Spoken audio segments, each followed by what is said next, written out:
So what's up, Lauren? It has been this has been monumentous because this is like the third time we've tried to This is connect. the third time we've tried to do Yeah. this So together. Yes. so I appreciate you being patient with me because I'm the dum dum who cannot organize his life for anything. But It's all good. I luckily I've got. actually think one was my fault too. So I think we're even.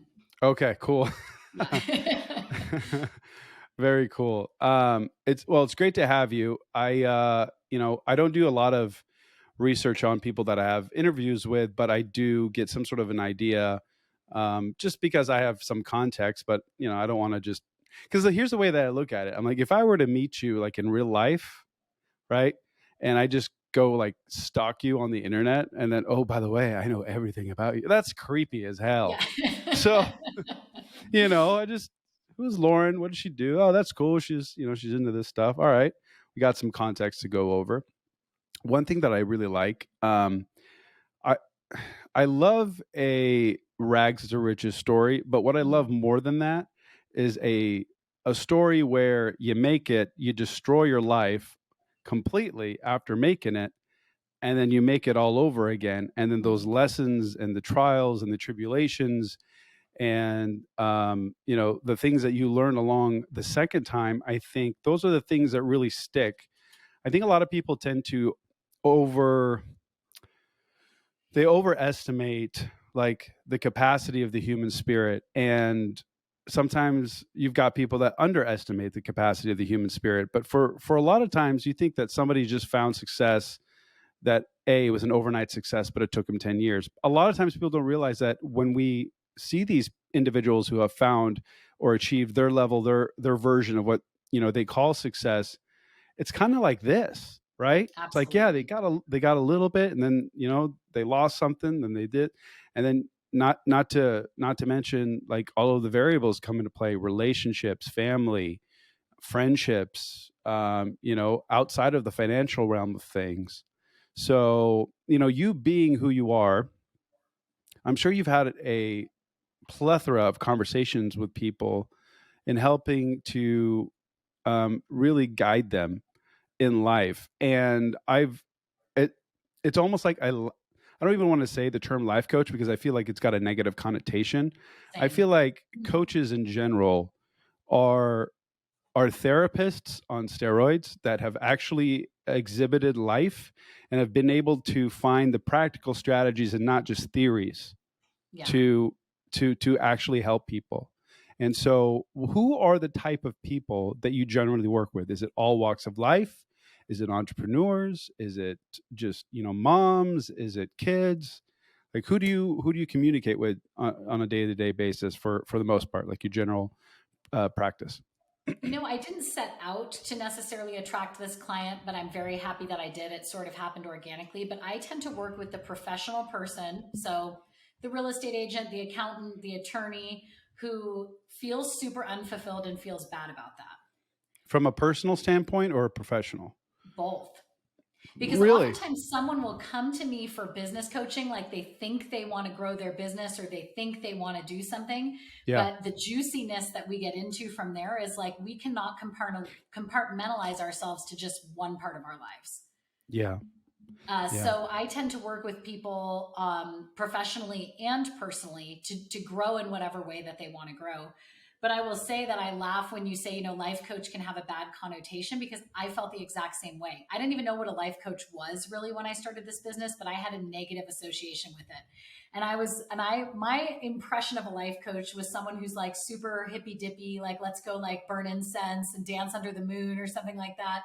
And I knew I didn't fit into that. So when I heard life coach is how you help people, I had a big cognitive dissonance around that. Like, I don't know if that's for me. But when I found out I could like just keep wearing Calvin Klein and not have to wear tie dye, I was down with it. But no, really, I think life coach gets a bad rap because I don't know, but we've known people who've called themselves a life coach or called themselves a certain kind of coach, and then they're very messy. And so I think it, like any profession, can give it an interesting connotation. Yeah, I think it's for me it's the 21-year-olds that are on Instagram that have their bio that they're a life coach, you know. Yeah. Like I'm not taking away from the fact that you may have an expertise in something that I don't, that is profound, and you could be that, that 0.1%, right? Just like Zuckerberg started a $1 billion Right. company in college. Like I'm not going to take that away from you. But generally speaking, life coaching is a combination of experience and wisdom, multiplied and compounded over time with some level of intelligence, because you have to have intelligence to be able to reverse engineer what works and what doesn't work so that you Yes. can actually help people and guide them. Yes. Almost like that's why I always love that's why, like, people like yourself, I don't even consider to be a coach. I would label you as the guide, like, like Mm. Yoda. Like Yoda I'll take it. wasn't I a like that. Yoda wasn't a coach, and I'm not a big like Star Wars fan. I've always loved this analogy because Yoda wasn't a coach; he was a guide. He was Hmm. showing Luke Skywalker what he could do, and guided him. There was like a difference between being training someone, coaching someone, and actually guiding someone to be able to reveal the things that is in front of them, that lies await in front of Yeah. them, and that's what's so fantastic about what you do. How did you even get to this point? Like what led you to the path of becoming a coach? Well, like I said, I never set out to be a coach. In fact, I was an elementary school teacher. I actually turned That's why into you're the so coach. good. That's why you're so good. You Anyway, have to sorry. learn how to break concepts down very simply and say it lots of different ways to be able to get a point across to a child. And actually, adults are no different. We all learn differently. But I was a school teacher and I was super frustrated with how hard I worked for little financial reward. Like I did feel like Yeah. I was making an impact, but I also felt like I was up against a ceiling that was never going to go away. And around the same time in my life, I had just gotten married and I was feeling inside like the marriage wasn't working, but I was so ashamed because we were so newly married to want to admit that to either him, myself, people around me, that I kind of just shoved it down, which is what lots of my clients do. I have a longing, I'm noticing something's not working. Okay, I'm just going to ignore that, swipe it under the rug for now. And this journey of being a coach actually started when my husband came home one day and he just looked at me and he said, I don't think I'm happy. And I was like, not happy with me, not happy with life. And then he said, yeah, you're not my dream girl. And he gave me this list of all the qualities a dream girl would have that I didn't have.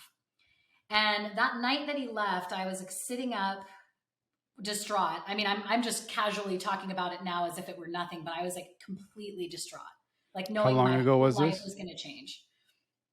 And I was going over in my mind all the things that he said, like if you were a dream girl, you would have these qualities, but you don't have these qualities.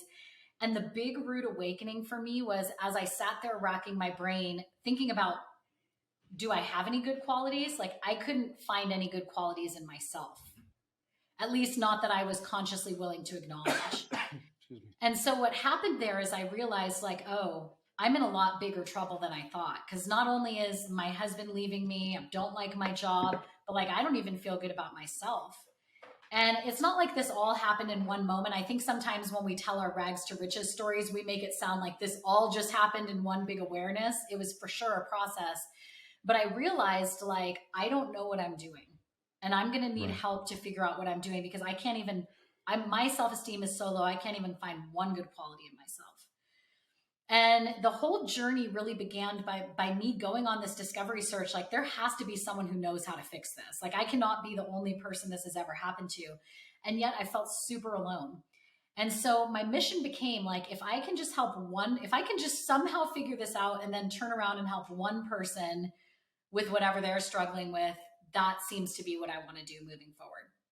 So that's really how it all started. It was out of necessity and out of the want to help. It started as helping other women. Now I have male clients, women clients, but I just thought like, why do I don't want to feel so alone. I know I can't be the only one. So I want to be able to help other people who are going through this kind of stuff. I love that. I love that you were able to take this experience that most people would look as the biggest negative, this travesty, this thing that can cut you so deeply, and you turned it into this positive. I mean, that's what I think And that's what I mean by when I say that people underestimate the human spirit, because it's so devastating to have to go through something like that and then also admit it to yourself and then question yourself Yeah. and then look inwardly. Like, how many people are honest enough with themselves where they can actually tell the truth? Right. Because that was the hardest part when this happened. And then later I found out it wasn't just that he left, he was living a double life. He'd been living a double life for 7 years. So now I even feel more like an idiot. I'm like, okay, I belong on 2020 or like Dateline, you know? Humiliating would be a word, but it's more so like, yes, you're angry at the other person. But what I really had to face, like you said, is the truth of like the person I'm really mad at is me, because I had these feelings, I had these knowings, I had this intuition. And what I attracted in that relationship was really just a reflection of what I felt when I looked in the mirror. And so I had two, and we all have two pathways when something like this happens. We can blame, we can keep talking about it, we can say, they did this to me, or we can say, you know what, it takes two to tango. So let me work on the part that I do have control over, and that's me and how I feel and the decisions I made and the choices I made. And that was super empowering, because when I started this journey, you wouldn't wish any of this stuff on your worst enemy. Like, it was not a pleasant experience. I lost my house. He kept the dogs. I lost my dogs because I didn't have a place to go. I was broke. I had tons of credit card debt. Moved back in with my parents into their basement. So when I started my coaching business, I would literally put a big screen behind me so nobody could see on Zoom that I was working in the basement. But the thing that's powerful about that is if you hit rock bottom, there's not really much else that can scare you. Because once you survive that, you're like, okay, this whole thing could collapse around me and I know I'm going to be fine. That's a very valid, very important point. I don't want to just mull over. Um, Majority of people that are listening right now, you know, they're in the 20s to mid 30s stage, and I feel like that's a time period where we kind of figure out like who we are, Yes. you know, and discover things that we may like or dislike about ourselves. Understanding that when you've hit rock bottom, like you said, there's absolutely like the world can unfold in front of you, and like what's the worst that could happen? It's already happened.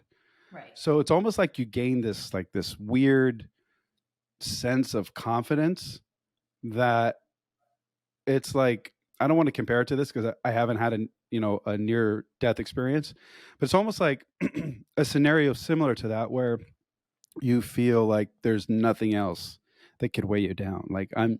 it's all or nothing. Like, I'm going to go for it. Like, what is there holding me back at this point?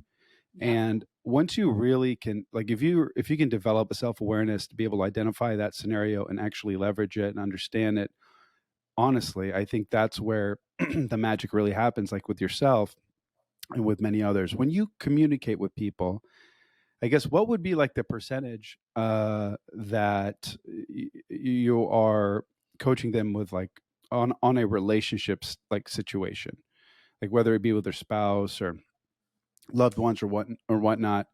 Like, they come to you for like a financial thing, they want to grow their business, but really what's maybe hurting them, tying them down, or messing up their head is the fact that there's some tension or heartache with their loved ones. I would say about 30% of people acknowledge that there's a relationship thing when they first come in. But by the time we go through the coaching together, 100% of them have something. So I would say, I look at life in four areas because we have two parts of our nature. We have the intellectual nervous system. Sometimes people call it the ego. We have this part of our nature that's finite. I know I'm going to live. I know I'm going to die. I Yep. don't like to acknowledge it, but there's this very safety oriented part of our nature. We're Yeah. just hardwired for survival. But then there's this other part of our nature, and it's spiritual in nature. If that's too woo woo for some of your listeners, this part of you, this higher self that can just observe. It's Oh, my like, do you ever listeners notice are that you love can the woo actually, woo. right? You can just actually take a bird's eye view of yourself, Yeah. and Yeah. it's completely outside of you. And that's the spiritual part of our nature. And so, for your listeners who are super scientific minded, first law of thermodynamics: energy can neither be created nor destroyed, and you're made up of energy. So there's this part of you that knows it's going to die, is wired for survivability. Let's just stay safe. And then there's this part of you, the soul part of you, I would call it, that just wants to grow and dance and play and explore. And so it's always like we're finding a balance between these two sides of our nature. And so when I'm working with a client who's like, yeah, I just want to talk about business, I don't want to talk about relationships, I know that what we really need to talk about is the relationship, because we cannot compartmentalize our physical and spiritual energy. It all goes together. So, but to get the intellectual mind behind it, I work with life in four categories: wellness, relationships, vocation, which is your work in the world, your career, whatever you're up to, and then time and money freedom, because we know we can make money without working. So I don't link the two all together. And so I always require that if we're going to work together, each client needs to share with me, what do they want in all of these areas? Because we cannot cut ourselves off from all of those things. So like I said, probably 25-30% come in actually thinking they have a relationship thing, but 100% of the time we end up talking about it and making it part of what we do.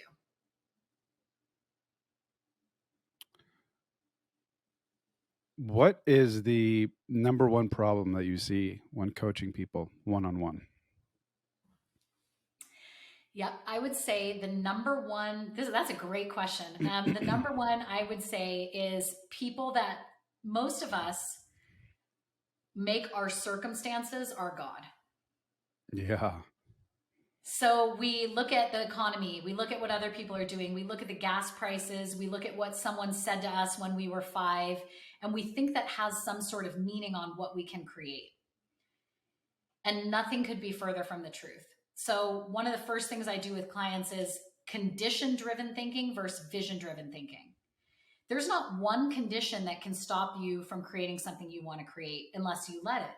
And the way I know that with 100% certainty is you can take two people with the same circumstance and they have completely different results. Mm-hmm. So it cannot be circumstances. It can't be the economy. It can't be that you had an ex-husband who said you're not a dream girl. Like, it can't be that, or else everyone that had that circumstance would have the same result. So a lot of the work we do is unraveling this praising of circumstances as if that has anything to do with what I can create, and like claiming that I can do anything regardless of that. So it's building this spiritual strength that I don't have to praise the circumstances. I can actually look at the human spirit in me and go, I've survived 100% of the circumstances I've faced. That's the biggest thing. I love that. And, you probably don't face a lot of this because you're working with, career executives and professionals, entrepreneurs, what have you. And, their personality types isn't so much a victim like, but I mean, at the same time, I don't know, maybe they victimize something else. Like, have you ever come across this victim mentality? Like, I see it in our society today with everything. Anywhere you go, there's excuses, and then there's playing the "oh woe is me" card. And and I've seen it personally, and I've seen it outside of my circle of influence. You see it in media, and it's one of those things that it's really troubling, because I think as a society, like, I don't care where you're from, what color you are, what do you love, who do you think your gender is, and what it is, and what you want to be, and it doesn't matter. What's important is understanding that you can't place blame on exterior things. You can't place blame on anything other than yourself. And the world that we live in, don't you believe? I mean, not believe, but do you see that as like a recurring theme? Like, there's like 90% of what happens on social media is placing blame other Yeah. than on themselves. Do you ever run into that with the practice that you're doing? And if you do, what's I guess one of the things that you help people get over that, if you don't Yeah, mind sharing? I don't, like you said, a lot of the clients who come to me don't tend to be like 100% victim mode, because people investing in themselves and their own personal development Right, that in have taken itself. some form of responsibility. But Yeah. that's actually a dangerous place to be in some Why? ways, because as the hard worker, the person who's always provided for their family, you've taken the responsibility. You don't see yourself as a victim, so you might not even notice when you're getting into that kind of mentality. I see. I see. Yeah, so that's actually like a little bit of a danger zone. So let me give a breakdown. So the first stage of human awareness is the to me state of awareness. Everything's happening to me. It's the government, it's the this, it's Hmm. because this person thinks this. It's looking outside of myself and saying that's the reason for my results. Because this person was president, because this, that, and that's never the reason, like I said, or else everybody who had that same circumstance would have that same result. But the second stage of awareness is claiming responsibility, not for what's happening to you. Like, I didn't create COVID, for example. I'm not going to take responsibility for that, but Right. I'm 100% responsible for the experience I have with it. Whether I think it's going to ruin my business or whether I think I can survive it, whether I'm scared of it or whether I just go on with my life, I'm 100% responsible for the experience. So with my executive clients, when they say things like, well, I can't leave my job because I have to provide for my family, that's still victim. That's still saying the circumstances dictate what I can do. And Hmm. so it's just, I guess it's more of a champagne way of saying I'm a victim, if that makes any sense. No, Um, totally. I've actually, now that I'm thinking about it, I've actually been in a position like that before, where you feel like on, you feel like you just can't take a risk because you have, to shoulder responsibility, and that may be this, that, or the other. And I just found out that that was just an excuse. Actually, a friend of mine told me, like, dude, you're just making an excuse. Like, mhm. doesn't matter if you're 40 or you're 24. The dynamics are just going to be altered slightly, but Yes. as long as you're doing what you're doing, then you're golden. Yep. So So, so like one way that we wouldn't expect to be a victim is like, let's say your flight gets delayed. Like let's say you're hmm, traveling somewhere and your flight gets delayed and you're like, "Oh, my flight's delayed." And we get upset and we get angry. That is one way where I could just say to myself, "Wait a second. I'm 100% responsible for the experience I'm having.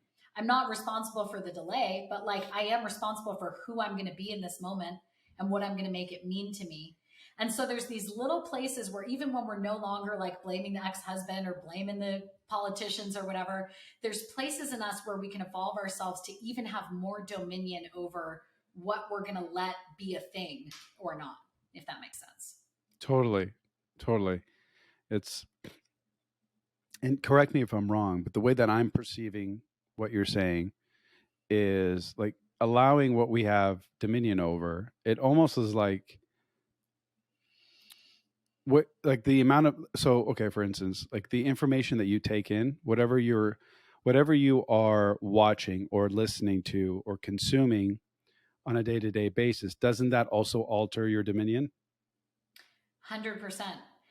Because what's going to happen is the way human results occur actually is your thoughts create your feelings. Hmm. So sometimes we think, especially in American culture, like feelings are just sexy and they're just happening randomly and like, oh, I feel this today or whatever. Right. And actually, feelings are just a result of thoughts. So if I think worry thoughts, I'm going to start to feel all constricted. If I think thoughts of empowerment, I'm going to actually feel in my body a physical response that we call a feeling, and that's going to guide me. And so thoughts create feelings. Feelings will create actions or inaction most of the time if it's victim mode. And then that creates our results. And so if I'm thinking thoughts that are super constrictive to me and I'm creating a feeling around that, that feeling just didn't happen to me. That feeling came from the way I was thinking about things. So tell me the question you just asked me, because what right when I went into that, I forgot what my point was about that. Oh, just the what we consume can alter our Yes, our right. state. So yeah, so you have your conscious mind is your only filter. So if you're watching the news and all these bad things are happening on the news and you're just taking that in and consuming it, that gets planted in your subconscious mind. This is reality. Reality is a bad, stark thing. So unless I'm watching the news and I actually consciously say to myself, yes, the news is bad, but I know it's because that sells. And I'm also going to believe that part of the world is good, then I've literally just consumed something that's going to become a belief in me because I didn't use my conscious mind to reject it. So when I have clients that are like, Lauren, I have to watch the news, I have to go know what's going on in the world, I have to be an informed citizen. I I challenge them on that because I'm like, is that way of consuming really keeping you informed and creating what you want to create? Or is it just getting into your mind and you're thinking, oh, there's so much bad stuff going on in the world? Like, what purpose is it serving to you? So when we just like mindlessly consume things, what we don't realize is the powerhouse inside of us is our subconscious mind. And it has to accept everything we consume. And that's what's building your beliefs about yourself and about the world. So you want to start consciously rejecting things that are not building beliefs that are going to help you move forward.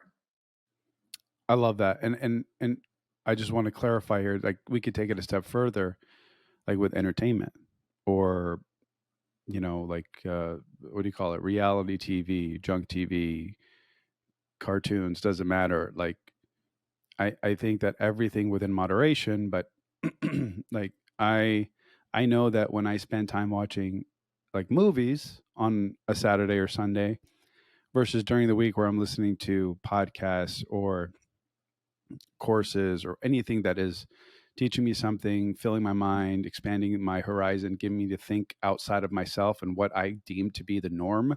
Mm-hmm. It's completely black and white. It's like reading a book every single day versus going to a play back 50 years ago, that kind of thing. Right. Not to say that there's nothing wrong, I think, with entertainment. I think you need that, comedy and whatever. But it's the consistency that I find to be what is alarming in people. It's like I can't believe that people can just sit like during 2020, like how much binge watching took place on Right. Netflix and what have you. Like I was going insane. Like I couldn't do it. I just don't understand. Like documentaries I can sit through, but even still, like your body, your brain, everything needs to move. So what is a piece of advice for someone that, like, let's just take somebody that works a 9 to 5. They Mm-hmm. get home, they have some dinner, and they just want to watch TV for 3 to 4 hours and just completely veg out and disconnect from the world. Is that a problem? I'm not an advocate. I'm not a type of coach that's like, wake up at 5 a.m., never watch TV again. That's not going to be helpful to you because you're just going to feel all constricted. But I think that's something that I would invite everybody to do. Very simple tool is just notice when you feel super expanded and notice when you feel constricted. So, like a lot of times for me, I watch TV, I have favorite shows, I have things I like. And I notice like a half hour, I'll feel really expanded, I'll feel relaxed, I'll feel like, oh, that was good. I, kind of unwound from my workday. But 2 hours in, now I'm not feeling expanded. I'm just sitting there on my phone, the TV's on, and there's nothing good going on inside of me. And so, one of the best tools we have is this, like I mentioned, this spiritual part of us that can observe us with a bird's eye view. It's like, let that part of you tap in and go, if I feel expanded, I'll keep doing it. But if I don't feel expanded, what could I do in this moment that would create that feeling of expansion? And when I say expansion, it's like that open feeling that, like, yes, I'm on the right track, good feeling, joy, those kind of feelings. Constriction is like stressed, trying, just feeling down. And we can actually notice when we feel that way and we can change it. So I say if you're watching TV for 4 hours a night and you feel super expanded and you feel better than when you started it, keep doing it. But if you don't, look for other ways that can cause you to feel those feelings of expansion. That's a really good way of putting it. Never heard it like that before. That's pretty cool. So basically, is it serving you or is it not serving you? And these are the ways that you can identify if it's serving you or not. Yep. And sometimes with the new student of this work, or I know me, I'm just can be stubborn. If I say, is it serving me? I get a little stubborn, like, well, I don't want to just be working on my goals all day. But Yeah. if I tap into actually how I feel, how my body feels and how it's responding to me, and I realize I'm feeling constricted, now I feel like it's not somebody else telling me what to do or, oh, am I serving my goal? I feel like it's me with a capital M, like that greater part of me giving me a signal. Yeah. And then I'm a little more willing to more willing to change up what I'm doing. That's funny. That's really funny. It's like using the right verbiage when I communicate with my wife over something that I dislike. Yeah, there you um, go. uh, that's cool. That's a really good tip, and I just it's refreshing because the general consensus is, yeah, most people are like, well, you got to wake up at 5 a.m. and you got to go to bed early and you got to do this and you got to do that. I'm like, listen, bro, everybody's different. Some people are night owls. Some people's, their biological clock, their circadian rhythm, it's different, and they excel during the evening, and they're tired in the daytime. So you can't just necessarily say. I just don't like the whole one size fits all mantra. I think that's just Mm-mm. nonsense. There is none. There is no one size fits all. No, Otherwise, if there was a one size fits all, God would have made doubles and triples. But notice, like, there's only one of us on planet Earth, so it right. really just can't be a it can't Well, be a one size even fits when all. there are doubles and triples, they're still very different. I have twins, and 100%. they There's couldn't no be. soul doubles and triples. No, no, not at all. And I will say, my first year in business, my first year making six figures, I had just been a school teacher and all that. And I had to wake up at 5 every morning to get to school on time. I had a commute. So my first year in business, I slept until like 9 or 10 every day. I was like, nobody can make me wake up. And I still built a very powerful and successful business. So I'm really not a fan of the one size fits all. I think it's really going toward what feels expansive, because expansion creates expanded results. Hmm. Constriction creates constricted results. So if I'm making myself do something and it doesn't feel good and I'm all contracted, no good result is going to come of that. Oh, absolutely. And I love that you said it that way, because it's I want people to listen, and I want them to feel like they're not subjected to just this one way of thinking, which is like, the guru, the I mean, Gary Vee tended to oppose the standardized way of thinking, but for the most part, most of everybody that was a influencer in the business space, they tend to have a one size fits all, which I dislike that mentality. Um, in fact, like you mentioned something that you still had a very successful business, waking up at 9. Like there's a lot to say about like used time, like actual productive time versus just busy time. Like you could be working for 15 hours a day, but you only got 3.5 hours of actual work. So like I always think about like what is the best strategy for me to get the most amount of work done in the shortest amount of time period. And that's kind of like how I base my day. And if I feel like there's something off, I'll go do something else. I'll completely Yes. disconnect. Otherwise, you're just wasting. You're just dawdling. I mean, Yep. you might as well go to sleep at that point. Well, we Take know a that nap. hard work doesn't necessarily produce results, because all of us have known a lot of hardworking people who never have an expansive result. Yeah. So it cannot just be hard work. I find that it's the way you take the action and the type of action that you're taking. The fastest way to move yourself is to start doing things that scare you. You want to move yourself fast, do the hard stuff. Do the thing that scares you, make the call that scares you, because that's when you'll have the biggest result. I work with a lot of coaches. Like I didn't like again, I didn't set out to be a coach of coaches, but when someone sees a successful coach, often they're like, "Can you coach me how to be a successful coach?" And the number one issue I see with my coach clients, or even my real estate agent clients, is they're doing actions that's like, I'm going to make this perfect looking flyer in Canva. I'm going to go over here and make this PowerPoint beautiful. And it's all sorts of actions that never produce any kind of result, because those are not the things that really matter.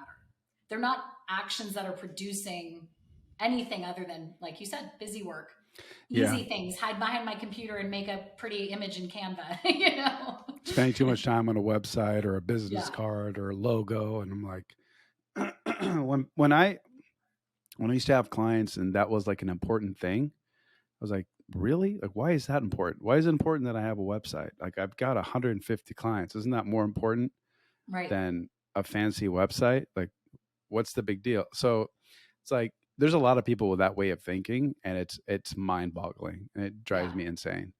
Um, Work on the stuff that actually produces results, not the fancy, showy things. And Um, be truthful to yourself that really it's just a fear based cop out. yeah, yeah, oh yeah, Yeah, like, yeah. Because I tend to, yeah.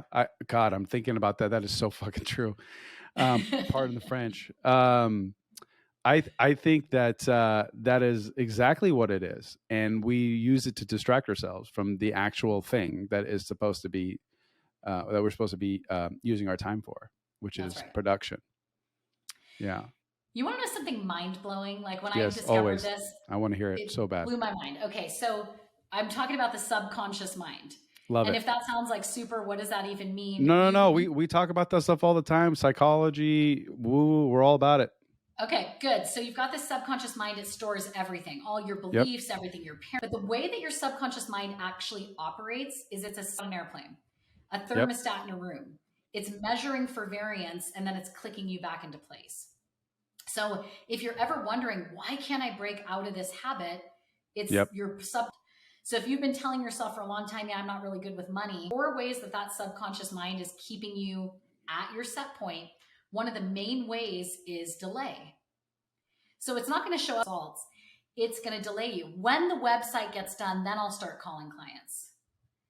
When I have my logo, then I'll look valuable. And it's keeping you constantly in a rhythm of producing the same results.